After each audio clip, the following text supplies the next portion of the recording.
But first up, this is not to be skipped. This is about my man, Thomas Edward Patrick Brady Jr. And this is in response to several of your questions, one in particular that I really appreciated from Noreen out here in Santa Monica in Los Angeles, from where I speak to you as we speak. So many questions wanting to know that if this is it for Tom Brady, what has he meant to me and my career, both professionally and personally? Let me launch. I have been rocked and I have been shocked by the very sudden news that Thomas Edward Patrick Brady Jr. just might be calling it quits.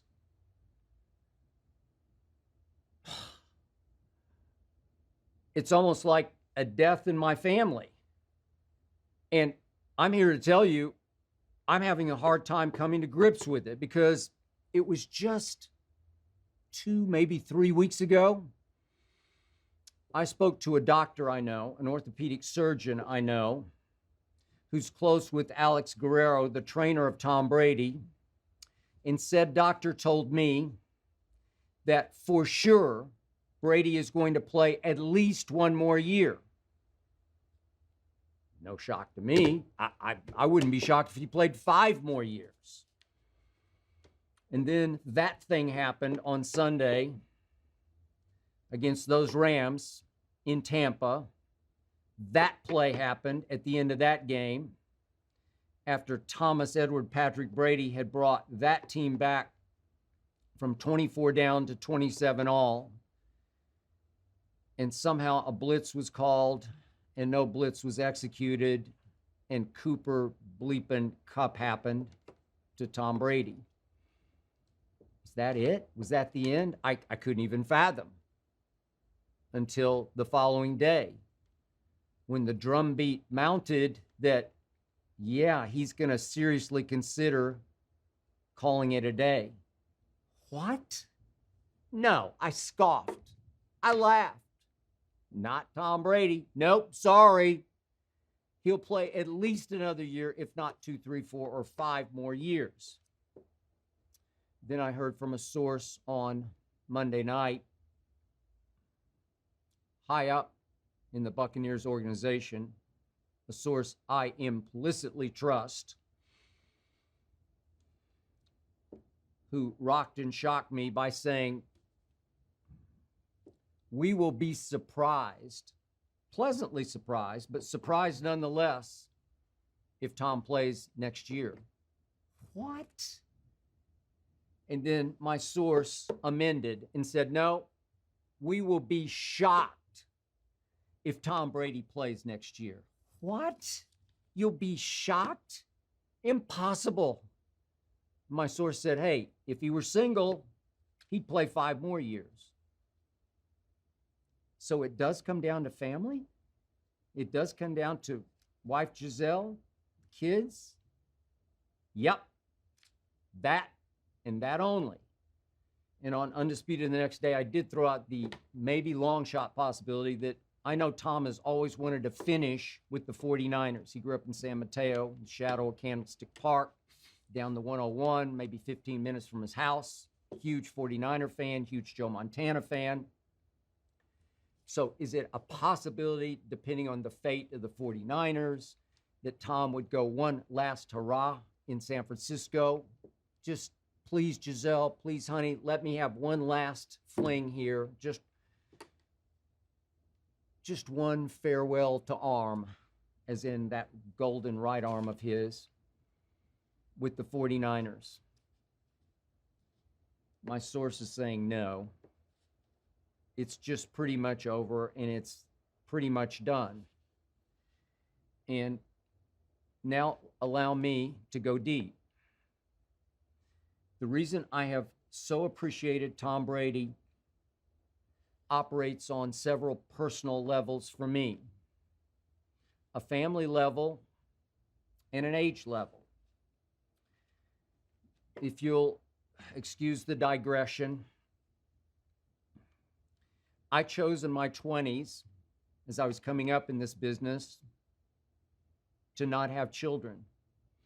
I married not my high school sweetheart, but my junior high sweetheart. And one reason we didn't make it was I knew she wanted kids. And I knew the deeper I got into my career, I just couldn't have kids. I am obsessed to this moment with what I'm doing right here, right now with you. I live for this. It's my whole life. It's my calling. It's not a job. It's my passion. It's what I was born to do and what I want to continue to do as long as my personal situation will allow it. I then, after that relationship ended, my first marriage, I had a longer-term relationship with another woman, and in the end, she just had to have children. I said, I can't. I tried to get there, and I couldn't get there. I just knew I was going to have to move up. That's how this business works. And I just knew that if I continued to work nights and weekends the way I do, obsessively, that I'd be a horrible father. I'd be as horrible a father as my father was for other reasons. And I wasn't going to inflict that upon kids. Not fair, not worth it. No, I'm married to this. Then I met my wife, Ernestine, 17 years ago in New York City. On our first date, as she will attest, I said, hey, if this happens to go anywhere, I'm sorry, but I'm declaring myself up front. You'll always be number two to my job, which is my life, which is my passion. She was taken aback, but she said, okay, I got it. She'd like to say now she's become 1A, but only 1A, to my obsession. Brady has been obsessed with football. In many ways, he's the greatest overachiever ever because he wasn't born with the greatest amount of athletic ability. He's better than a lot of people give him credit for, but still, he's got a nice arm, an above average arm, but he didn't have the Elway Marino cannon. And obviously, there's no Michael Vick operating. There's no Lamar Jackson operating, even though Brady has worked so hard with my friend Tom House, the throwing guru out here in LA. Used to be the pitching coach back when I knew him first with the Texas Rangers. He's worked so hard with Tom in the offseason to improve velocity and obviously accuracy. And Tom has worked so hard with that trainer, Alex Guerrero, to improve his speed. And I believe his arm strength and his speed, as we speak, are their greatest ever. And that brings me to age, 44 years of age. And I relate on a very private, personal level because nobody had ever done it at 44 the way Tom did it this year. You can argue it was his greatest year ever. I thought he deserved MVP. Aaron Rodgers almost certainly will win it, but Pro Football Focus, all their grading system said no, far and away it was Brady. Beat Philly in a playoff game. Came from 27-3 down against the Rams by throwing for 125 yards in the fourth quarter, right on cue as always. Clutchest player ever in any sport beyond even Jordan, just because Tom was doing it so much longer on so many more big stages than even Michael did it, and I'm the biggest Michael fan. And I related because I've had so many friends who have retired in their lines of work who have said, you just gotta turn it off at some point. You gotta calm down. You gotta give it up. You gotta enjoy life. And I say, I'm enjoying it now more than ever. And I believe so was Tom Brady at 44 to that last bitter drop against the Rams. He can't play defense. He couldn't stop Cooper Kupp. He couldn't blitz. he did all he could do to win yet another playoff game and maybe another Super Bowl, number 8. So I tell my friends, I think, maybe I'm deluding myself, I'm at the top of my game. I feel better than ever, stronger than ever. I know more than ever just because I've been doing this for so long. So I relate to Tom. Why would I stop now? Ernestine says, yeah, but maybe you just need to calm down a little bit. Maybe you need to take more days off, more weeks off. No, I can't. I can't stop. I'm just not sure Tom can stop either. I'm just not sure about it. I don't have kids. I get it. He's got 3, and I admired him so much because he was pulling off the ultimate cake and eat it too. He was winning with his family, I thought. I'm not living with them, but he was doing just enough to keep them barely happy, starting with his wife. And he was dominating football, which required obsession, similar to what I do with this. I work every night late. I barely sleep. I get up at 2 o'clock in the morning. Friday night, we're watching LeBron's game. Saturday, lately, it's been 2 football games, if not more. Every college Saturday, it's all day, all night. You know what happens every Sunday during football season. It's just what I do, and she accepts it because she's a goddess. She's an angel. She's been my salvation, my wife, Ernestine. I don't know how she puts up with it, but at least she went in with her eyes open, and she barely tolerates it. And I try to do date nights every Friday, but sometimes the LeBron game gets in the way a little bit. I say, just wait, because after that, we'll watch Ozark, which we binged last weekend after the LeBron game and the football games. I try. I barely succeed.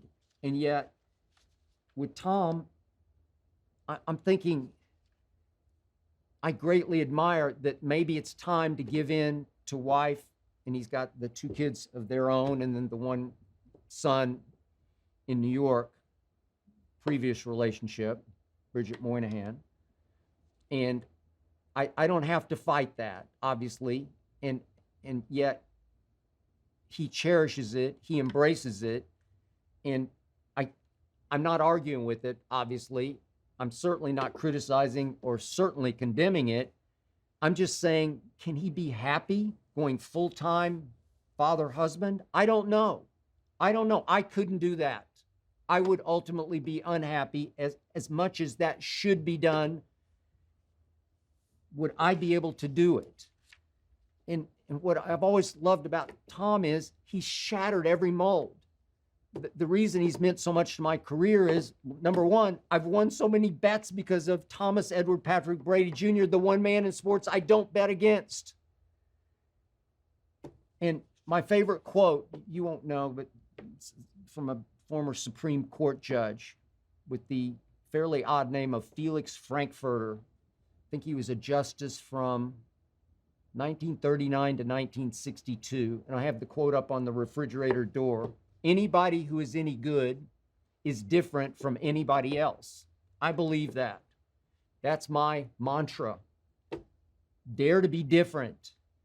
Tom did because he shattered every mold. I've debated in my career so many ex-players, ex-stars, Hall of Famers who just can't buy into Brady because he doesn't look or act the part of a superstar quarterback. Off the field, he comes across as this sort of corny, lame, cliche-ridden dad next door. And he just, the way he carries himself on the field, he just seems above it all to the point that they say, well, he's not really playing football. He's just getting rid of the ball before they can lay hands on him, lay helmets on him. Yeah, but figured it out. He's doing something at a level nobody's ever done it before. And under pressure, all he did was win 6 Super Bowls in New England with 6 game-winning drives in the fourth quarter or overtime. And I kept trying to explain to all the people I debate and win bets off of that, hey, he's got an alter ego on the field. It's Psycho Tom. he is Jordan-esque. He goes someplace else during those games. You see him just lose it for a while, scream at people, scream at the referee. Got a 15-yard flag for the first time in his career the other day. Profane language, Sean Hockey. He was right. Brady was right. Von Miller got him up under the chin with his helmet and split his lip. Should have been 15 yards, but it wasn't. But we've seen Brady in the Super Bowl last year go after Honey Badger. Goes crazy. He has competitive rage in him. Okay? So there he is. That's that guy. But off the field, not that guy. Ran the ugliest looking 40-yard dash in the history of the combine.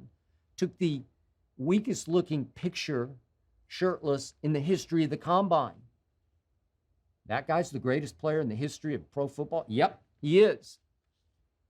All those guys who debated me cannot fathom that. They can't accept it.